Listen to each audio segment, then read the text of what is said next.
कोई सुखी नहीं। हम सोचते हैं हमसे बड़ा वाला सुखी है, उससे जाकर पूछोगे तो कहेगा हमसे ज्यादा जिसके पास पैसा है ना वो सुखी है। कोई आज तक दुनिया में पैसे से सुख उसको नहीं मिला। बड़े बड़े करोड़पति जब बहुत प्रभावित होते हैं ना, सब छोड़ छाड़ करके वृंदावन धाम में और अयोध्या जी जैसे धाम में आकर के घूमते हैं। क्यों? कहीं भी आनंद मिल जाए। और जब आनंद की ही चाहत है तो गलत मार्ग में क्यों ढूंढ रहे उस आनंद को? आनंद सिर्फ परमात्मा के चरणों में है, तो क्यों ना अभी ही परमात्मा के चरणों में हमें लग जाना चाहिए। भगवान राम आनंद के सागर हैं, 5 विशेषण दिए।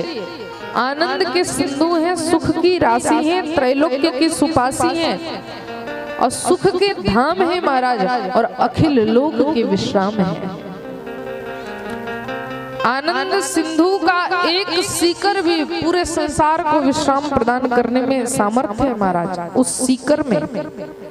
इसलिए परमात्मा आनंद के धाम है, परमात्मा स्वयं आनंद है। राम का नामकरण कर दिया और राम का अर्थ ही आनंद होता है। जो जीव को आनंद प्रदान करे उसे राम कहते हैं।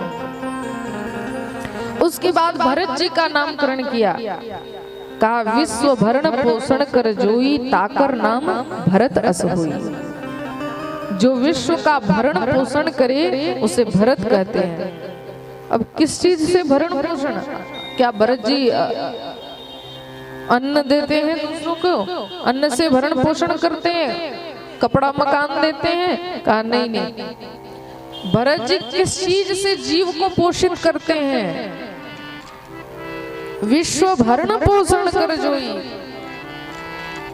कहा जो राम भक्ति से जीव को भर दे उसी को भरत कहा जाता है।